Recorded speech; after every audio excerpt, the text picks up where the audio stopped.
ನಮಸ್ಕಾರ.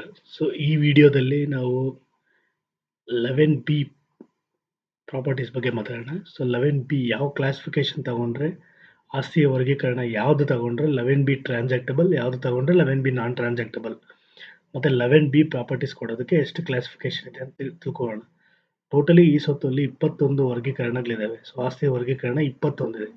ಅದರಲ್ಲಿ 5 ಮಾತ್ರನೇ 11ಬಿ, ಮಿಕ್ಕಿರೋದೆಲ್ಲ ಫಾರ್ಮ್ 9 ಬರುತ್ತೆ. ಗ್ರಾಮಠಾಣ ಲೇಔಟ್ ಅಪ್ರೂವಲ್ ಆಗಿರೋದು ಮಿಕ್ಕಿದ್ದೆಲ್ಲದ್ರದ್ದು ನಾವು ಫಾರ್ಮ್ 9 ಅಂತ ಬರುತ್ತೆ. ಈ 5 ಬಿಟ್ಟು ಈ 5 11ಬಿ ಬರುತ್ತೆ. ಆಲ್ರೆಡಿ ಈಗ ಬಂದಿರೋ 4.8 ವರ್ಷನಲ್ಲಿ ನಿಮ್ಗೆ ಏನಾಗುತ್ತೆ ಅಂದರೆ, ಪ್ರಾಪರ್ಟಿ ಕ್ರಿಯೇಟ್ ಮಾಡಬೇಕಾದ್ರೆ ಪಕ್ಕದಲ್ಲೇ ತೋರಿಸುತ್ತೆ 11ಬಿನ 9 ಅಂತ ಒಂದು ಬ್ರ್ಯಾಕೆಟಲ್ಲಿ ತೋರಿಸುತ್ತೆ. ಡಾಕ್ಯುಮೆಂಟ್ಸ್ ಅಪ್ಲೋಡ್ ಮಾಡಬೇಕಾದ್ರೆ ನಿಮ್ಗೆ ಇನ್ನೊಂದು ಆಪ್ಷನ್ ತೋರಿಸುತ್ತೆ, ಡಾಕ್ಯುಮೆಂಟ್ಸ್ ಕಂಪಲ್ಸರಿನಾ ಅಥವಾ ಆಪ್ಷನಲ್ ಅಂತ. ಅಷ್ಟು ಈಸಿ ಮಾಡಿದ್ದಾರೆ. ನಾವು ಇವಾಗ ಟೆಸ್ಟ್ ಸೈಟ್ ನೋಡ್ತಾ ಇದೀವಿ. ಟೆಸ್ಟ್ ಸೈಟ್ ಲಾಗಿನ್ ಆಗಿದ ತಕ್ಷಣನೇ ಹೊಸ ಪ್ರಾಪರ್ಟಿ ಕ್ರಿಯೇಟ್ ಮಾಡಬೇಕಾದ್ರೆ ನಾನು ನಿಮ್ಗೆ ಹೇಳಿದ್ನಲ್ಲ, ಕ್ಲಾಸಿಫಿಕೇಶನ್ ಯಾವುದು ತಗೊಂಡ್ರೆ 11ಬಿ, ಯಾವ್ದು ತಗೊಂಡ್ರೆ ಫಾರ್ಮ್ 9 ಅನ್ನೋದು ನಿಮಗೆ ಗೊತ್ತಿರಬೇಕು. ಮತ್ತು 11ಬಿಯಲ್ಲಿ 11ಬಿ ಟ್ರಾನ್ಸಾಕ್ಟಬಲ್, 11ಬಿ ನಾನ್ ಟ್ರಾನ್ಸಾಕ್ಟಬಲ್ ಎರಡಿದ್ದಾವೆ. ಅದ್ರ ಬಗ್ಗೆ ನಾವು ಈ ವಿಡಿಯೋದಲ್ಲಿ ಮಾತಾಡ್ತೀವಿ.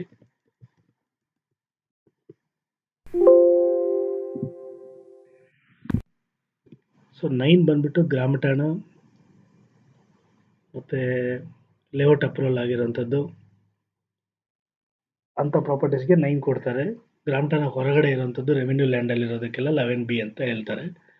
ಇದ್ರ ಬಗ್ಗೆ ಬೇಕಾಗಿದ್ರೆ ಹೋಮ್ ಪೇಜಲ್ಲಿ ಸಿಟಿಸನ್ ಕಾರ್ನರಲ್ಲಿ FAQ ಇದೆ, ಫ್ರೀಕ್ವೆಂಟ್ಲಿ ಆಸ್ಕ್ಡ್ ಕ್ವಶನ್ಸ್. ಅಲ್ಲೋಗಿ ನೀವು ಚೆಕ್ ಮಾಡ್ಕೊಬೋದು. ಇದಲ್ದಿರ ನಾವು already programmer RDPR YouTube channel videos ಮಾಡಿದ್ದೀವಿ. ಆ ವಿಡಿಯೋಸ್ನ ನೀವು ನೋಡ್ಕೊಬೋದು. ಈಗ ನಾನು SDA ಲಾಗಿನ್ ಆಗಿದ್ದೀನಿ. SDA ಲಾಗಿನ್, PDO ಲಾಗಿನ್ ಮತ್ತು ಸೆಕ್ರೆಟರಿ ಲಾಗಿನ್ 3 ಒಂದೇ ಅಸೈನ್ ಆಗಿರೋದ್ರಿಂದ ಒಂದೇ ಲಾಗಿನ್ ಯೂಸ್ ಮಾಡ್ಕೊಂಡಿದ್ದೀನಿ. ಮೇಲೆ ವಿವರಗಳ ಸೇರ್ಪಡೆಯಲ್ಲಿ ಹೊಸದಾಗಿ ಆಸ್ತಿಗಳ ಸೇರ್ಪಡೆಗೆ ಹೋಗ್ತೀನಿ. ಹೊಸ ಆಸ್ತಿ ಸಂಖ್ಯೆ ತಗೊಂತೀನಿ. ಇಲ್ಲಿ ನೀವು ಕೆಳಗಡೆ ನೋಡ್ಬೋದು ಆಸ್ತಿ ವರ್ಗೀಕರಣ.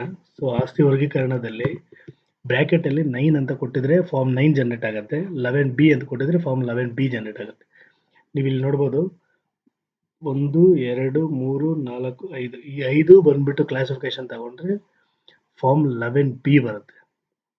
ಇದರಲ್ಲಿ ದಿನಾಂಕ 14/6/2013 ಭೂ ಪರಿವರ್ತನೆ ಜಮೀನಲ್ಲಿರೋ ನಿವೇಶನ ಕಟ್ಟಡ ತಗೊಂಡ್ರೆ ಮಾತ್ರನೇ ನಿಮಗೆ 11ಬಿ ಟ್ರಾನ್ಸಾಕ್ಟಬಲ್ ಬರುತ್ತೆ. ಟ್ರಾನ್ಸಾಕ್ಟಬಲ್ ಬರಬೇಕಾದ್ರೆ ಕಂಪಲ್ಸರಿಯಾಗಿ ಸೇಲ್ ಡೀಡ್ ಅಪ್ಲೋಡ್ ಮಾಡಬೇಕು, 2013ಗಿಂತ ಹಳೆಯದು.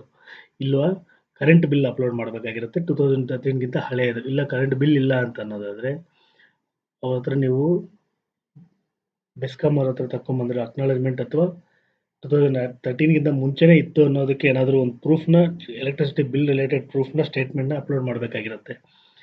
ಅದು ಬಿಟ್ಟು ಮಿಕ್ಕಿರೋ ಏನಿದೆ ಭೂ ಪರಿವರ್ತಿತ ಜಮೀನು ಅಥವಾ ಭಾವಿತ ಭೂ ಪರಿವರ್ತಿತ ಜಮೀನು, ಭೂ ಪರಿವರ್ತಿತ ಜಮೀನು, ಅದರಲ್ಲಿರುವಂಥ ನಿವೇಶನ ಕಟ್ಟಡ, ಮೂಲ ಹಕ್ಕು ಪತ್ರಗಳಿಲ್ಲದ ಆಸ್ತಿ ಮತ್ತು ಕೃಷಿ ಜಮೀನಿನಲ್ಲಿ ನಿರ್ಮಿಸಿರುವ ಕಟ್ಟಡ. ಫಾರ್ಮ್ ಹೌಸ್ ಬಂದ್ಬಿಟ್ಟು ಕೃಷಿ ಜಮೀನಿನಲ್ಲಿ ನಿರ್ಮಿಸಿದ ಕಟ್ಟಡ ಬರುತ್ತೆ, ನೋಡ್ಕೊಳ್ಳಿ. ಅಲ್ಲೇನಾಗುತ್ತೆ, ಕೃಷಿ ಜಮೀನಲ್ಲಿ ನಾವು ಒಂದು ಮನೆ ಕಟ್ಕೊಂಡ್ರೆ ಅದಕ್ಕೆ 11ಬಿ ನಾನ್ ಟ್ರಾನ್ಸಾಕ್ಟಬಲ್ ಬರುತ್ತೆ.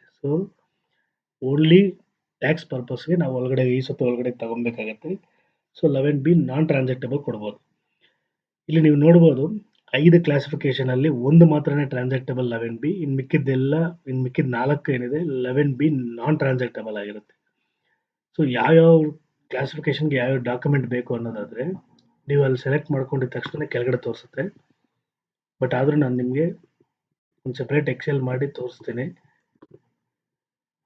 ಕಂಪಲ್ಸರಿ ಇರೋದಕ್ಕೆ ಸಿ ಅಂತ ಕೊಡ್ತೀವಿ, ಆಪ್ಷನಲ್ ಇರೋದಕ್ಕೆ ಆಪ್ಷನಲ್ ಅಂತ ಕೊಡ್ತೀವಿ. ಋಣಭಾರ ಪ್ರಮಾಣ ಪತ್ರ, ಸೇಲ್ ಡೀಡ್, ಸ್ವತ್ತಿನ ಕಾರ್ಡ್, ಪಿತ್ರಾರ್ಜಿತ ಆಸ್ತಿ, ಆಸ್ತಿ ವಿಭಜನೆ, ಗಿಫ್ಟ್ ಡೀಡ್, ಭೂ ಪರಿವರ್ತನೆ ಆದೇಶ, ತಹಸೀಲ್ದಾರ್ ಹಿಂಬರ ಪತ್ರ ಉಡುಪಿ ಮತ್ತು ದಕ್ಷಿಣ ಕನ್ನಡ ಜಿಲ್ಲೆಯವರಿಗೆ, ತಹಸೀಲ್ದಾರ್ ಹಿಂಬರ ಪತ್ರ ಉಡುಪಿ ಮತ್ತು ದಕ್ಷಿಣ ಕನ್ನಡ ಜಿಲ್ಲೆಯವರಿಗೆ, ದಿನಾಂಕ 14/6/2013 ಪೂರ್ವದಲ್ಲಿನ ನಿವೇಶನ ಕ್ರಯ ಪತ್ರ, ಇಲ್ಲ ವಿದ್ಯುತ್ ಬಿಲ್ ಇದ್ದರೆ ವಿದ್ಯುತ್ ಬಿಲ್ ದೃಢೀಕರಣ ಪತ್ರ, ಯಾವುದಾದ್ರೂ ಒಂದನ್ನು ಇಲ್ಲಿ ಡಾಕ್ಯುಮೆಂಟ್ಸ್ ಅಪ್ಲೋಡ್ ಮಾಡಬೇಕಾಗಿರುತ್ತೆ. ಸಿ ಇದ್ದರೆ ಕಂಪಲ್ಸರಿ, ಓ ಇದ್ದರೆ ಆಪ್ಷನಲ್.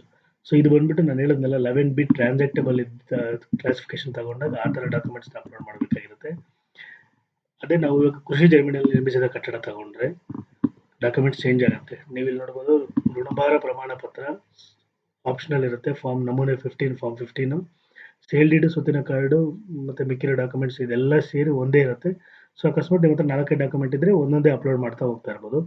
ಪಾಣಿ ಪತ್ರ ಅಥವಾ ತಹಸೀಲ್ದಾರ್ ಧ್ರುವೀಕರಣ ಪತ್ರ ಅಪ್ಲೋಡ್ ಮಾಡಬೇಕಾಗಿರುತ್ತೆ. ಕೃಷಿ ಜಮೀನಿನಲ್ಲಿ ನಿರ್ಮಿಸಿದ ಕಟ್ಟಡ ಇದು 11B ನಾನ್ ಟ್ರಾನ್ಸಾಕ್ಟಬಲ್. ಸಬ್ ರಿಜಿಸ್ಟರ್ ಅಲ್ಲಿ ರಿಜಿಸ್ಟರ್ ಆಗೋದಿಲ್ಲ, ಲೋನ್ ತಗೊಳೋದಕ್ಕಾಗೋದಿಲ್ಲ. ಸೊ ನೀವು ಇದು ಚೆಕ್ ಸ್ಟೇಟಸ್ ಅಲ್ಲಿ ಹೋಮ್ ಪೇಜ್ಗೆ ಹೋಗಿ ಚೆಕ್ ಮಾಡಿದಾಗ ನಿಮ್ಗೆ ಗೊತ್ತಾಗುತ್ತೆ ದ ಪ್ರಾಪರ್ಟಿ 11B ನಾನ್ ಟ್ರಾನ್ಸಾಕ್ಟಬಲ್ ಅಂತ ಅಲ್ಲಿ ಬರ್ತಾ ಇರುತ್ತೆ.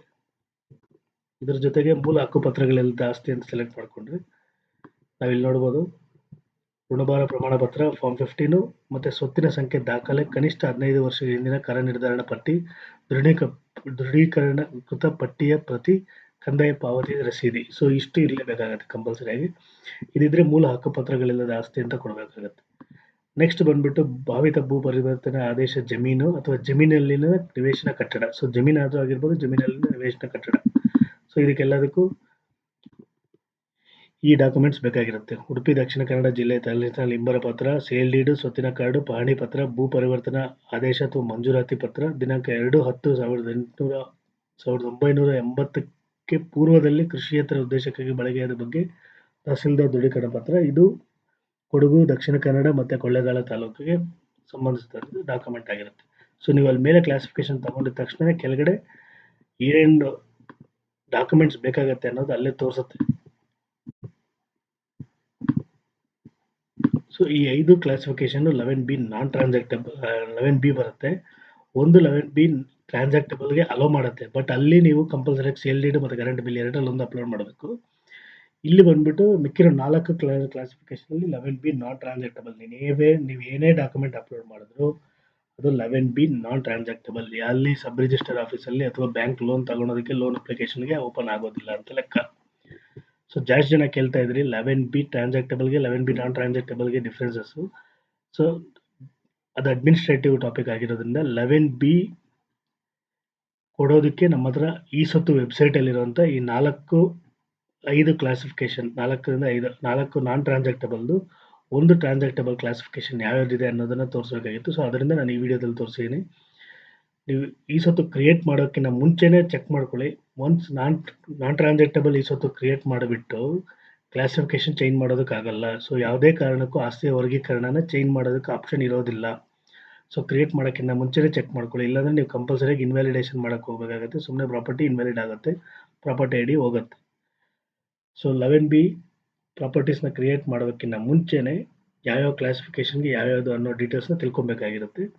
ನಾನು ಆಲ್ರೆಡಿ ಹೇಳ್ದಂಗೆ 5 ಪ್ರಾಪರ್ಟಿ 11B ಕ್ಲಾಸಿಫಿಕೇಶನ್ಸ್ ಇರೋದ್ರಲ್ಲಿ ದಿನಾಂಕ 14/2017 ಭೂ ಪರಿವರ್ತಿತ ಜಮೀನಿನಲ್ಲಿನ ನಿವೇಶನ ಕಟ್ಟಡ ಇದು ಟ್ರಾನ್ಸಾಕ್ಟಬಲ್ 11B ಅಲೋ ಮಾಡುತ್ತೆ. Only when it has electricity bill or sale deed ಇದ್ರೆ ಮಾತ್ರನೇ ಅದು ಅಲೋ ಮಾಡುತ್ತೆ. ಇನ್ನು ಮಿಕ್ಕಿರೋ 4 ಯಾವುದಿದೆ, ಭಾವಿತ ಭೂ ಪರಿವರ್ತಿತ ಜಮೀನು ಅಥವಾ ಭೂ ಪರಿವರ್ತಿತ ಜಮೀನು ಅಥವಾ ಭಾವಿತ ಭೂ ಪರಿವರ್ತಿತ ಜಮೀನಿನಲ್ಲಿನ ನಿವೇಶನ ಕಟ್ಟಡ, ಮೂಲ ಹಕ್ಕು ಪತ್ರಗಳಿಲ್ಲದ ಆಸ್ತಿ, ಕೃಷಿ ಜಮೀನಿನಲ್ಲಿ ನಿರ್ಮಿಸಿರುವ ಕಟ್ಟಡ. ಈ 4 ಏನಿದೆ, ಈ 4 ನಾನ್ ಟ್ರಾನ್ಸಾಕ್ಟಬಲ್ 11B. ಯಾವುದೇ ಕಾರಣಕ್ಕೂ ಲೋನ್ ತಗೊಳೋದಕ್ಕಾಗೋದಿಲ್ಲ ಮತ್ತು ಟ್ರಾನ್ಸಾಕ್ಷನ್ ಮಾಡೋದಕ್ಕಾಗಲ್ಲ, ಸೇಲ್ ಡೀಡ್ ಅಥವಾ ಗಿಫ್ಟ್ ಡೀಡ್ ಮಾಡೋದಕ್ಕಾಗೋದಿಲ್ಲ ಸಬ್ ರಿಜಿಸ್ಟರ್ ಆಫೀಸಲ್ಲಿ. ಸೊ ಜಾಸ್ತಿ ಜನ ಇದಕ್ಕೆ ಬಗ್ಗೆ ಕೇಳಿರೋದ್ರಿಂದ ಈ ವಿಡಿಯೋ ಮಾಡ್ತಾ ಇದ್ದೀನಿ. ಎಲ್ಲರಿಗೂ ಧನ್ಯವಾದಗಳು.